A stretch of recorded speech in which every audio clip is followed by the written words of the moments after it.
एवढ्या रात्री मी व्हिडिओ काढणार नव्हतो, पण एवढ्या रात्री व्हिडिओ काढण्याची वेळ तू माझ्यावर आणली.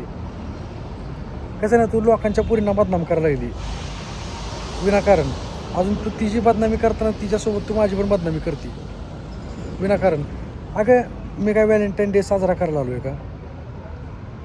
तुला म्हणजे कुठल्या गोष्टीची अक्कल बिक्कल आहे ना? तू काय म्हणते भांडण करून गेला आहे व्हॅलेंटाईन डे साजरा करण्यासाठी? कुठनं तुझं हे असलं डोकं चालतं? तू कसं आहे ना, तुला चांगलं माहिती आहे तू कुठल्या पुरीवरनं बोलते. कसं आहे, सगळी नाती म्हणजे तसली नसतात, लवशिपमधलीच नाती नसतात सगळी. काही नाती मित्रमैत्रिणीची पण असते ती. तू त्या पुरीचं नाव घेऊन जी बदनाम करायला लागली ना मला, तर ती बदनाम करायचं थांबव. विनाकारण तू कुठल्या पण पुरीचं नाव घेऊन त्या पुरीला बदनाम करू नको. अजून तिला बदनाम करताना तुला एवढं पण कळलं नाही की बाबा माझी पण कुठेतरी आबरू जाते, माझी पण कुठेतरी इज्जत जाते. तू त्या पुरीचं नाव घेऊन मला बदनाम करायला लागली ना, शितुळ्या माझ्या पण अंगावर उडते ती. म्हणजे लोकांना काय वाटणार, ही लेकरं बाळ सोडतंय, आपली बायको बिकू सोडतंय, त्याला बाईचा नाद आहे, ही जाते कुठल्या पण बाईकडं, असं लोकांना वाटून नये.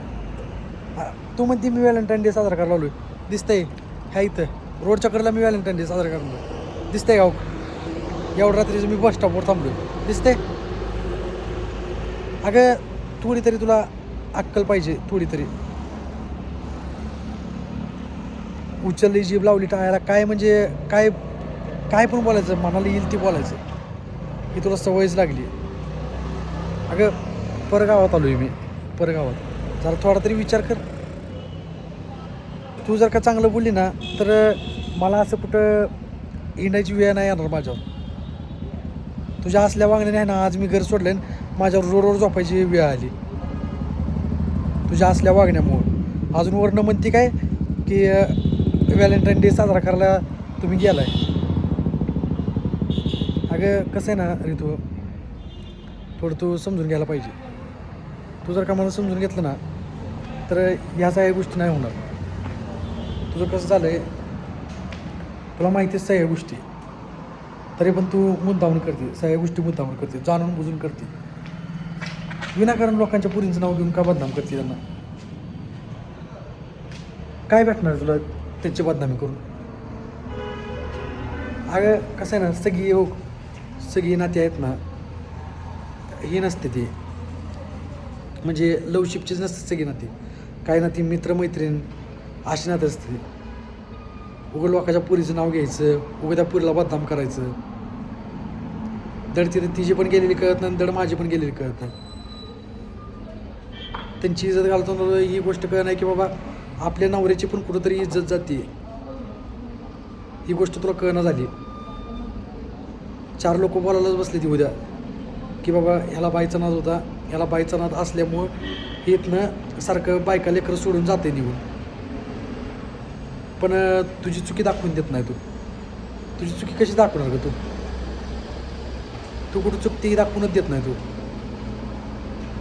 अक्षरशः तुझ्या त्रासाला कंटाळून मी घर सोडलं.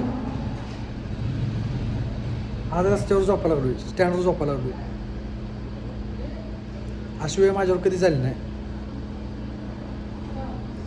ही सगळे लव्ह मॅरेजचे परिणाम आहेत. लव्ह मॅरेज केल्यामुळं हे असंच होतं. असं ना, चुकी माझीच म्हणायचं, चुकी माझ्याकडनं झाली. मीच कुठंतरी चुकलो काय, ही चूक आता मला एकट्याला निस्तरायची. लेकरं बाळ सोडून असं हिडायला लावावं लागली तुम्हाला.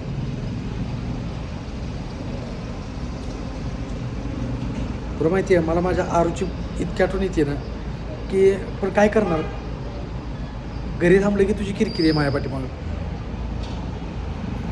स्वतः जीवाचं काय बरं वाईट करण्यापेक्षा म्हटलं कुठंतरी 4 दिवस आपलं डोकं शांत करू, तिकडे जाऊन राहू, कुठंतरी एकांतात राहूया. पण ती पण तू ते सुखानं करू दे ना. कसं आहे ना, तुझं ठरलेलंच आहे की ह्यांची बदनामी करायची, ह्यांना सुखानं कुठं राहू द्यायचं नाही, ह्यांना जगू पण द्यायचं नाही आणि मरू पण द्यायचं नाही. ह्या सगळ्या गोष्टी तुझ्या ठरलेल्या आहेत. अगं थोडा तरी विचार कर. थोडा तुझ्या त्रासाला कंटाळून मी घर सोडले. एवढं पण नसतंय अति करायचं की बाबा माणसाला एवढं पण टॉर्चर नसते करायचं जेणेकरून ती काहीतरी वेगळा विचार डोक्यात आणणार, त्या लाईफबद्दल वेगळं काहीतरी करून घेईल, अशा सिच्युएशनवर तुम्हाला आणून सोडायला लागली. काय संबंध तुझा लोकांच्या पोरींवर डाऊट घ्यायचा, लोकांच्या पोरीची बदनामी करायची? कशा बाय करते या सगळ्या गोष्टी? अगं विनाकारण लोकांच्या पोरींना तू असं वागवते, असलं बोलते का? लोकांच्या पोरी का रोडवर पडल्यात का? अजून ही गोष्ट तुला चांगली माहिती आहे, तू एकाच पोरीचं नाव घेऊन मला माझ्यावरनं बोलते, एकाच पोरीचं नाव घेऊन. अजून ही गोष्ट मला समजली, विनाकारण लोकांच्या लेकरांना उगं विनाकारण बदनाम करू नको तिथे. अशानं काय होईल माहिती आहे का? काय आपल्यामध्ये राहणार नाही, काय सुद्धा नाही राहणार. तू ह्या गोष्टीचा नीट विचार कर. विनाकारण तू कुणाच्या पण नावं घेऊन त्यांना बदनाम करायचं सोड. अगं कधी मी माझं घर कधी सोडून राहिलो नाही. मी आज पहिल्यांदा ही वेळ आली माझ्यावर. काय करणार, तिथं राहिलो ना, तिथं राहिल्यावर मनात नाही ती विचार येते. दररोज आपली बायको आपल्यासोबत भांडणं करते.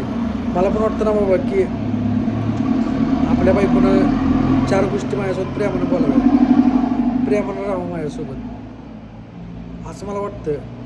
पण प्रेमानं बोलायचं सोड. तू कधी असं विचारत पण नाही की बाबा जेवला का, काय खाल्लं का, काय बनवून देऊ का तुम्हाला? कधी तुम्हाला बाहेर नाही आल्यावर कधी पाणी दिलं आहे तुम्हाला हातानं? कधी विचारलंस की काय खाल्लं का, भूक लागली आहे का तुम्हाला? ह्या गोष्टी कधी तुम्हाला विचारल्यात का? नाही ना, कधी तू विचारणारच नाही. ह्या गोष्टी सोडून तुला एक गोष्ट लई चांगली जमते.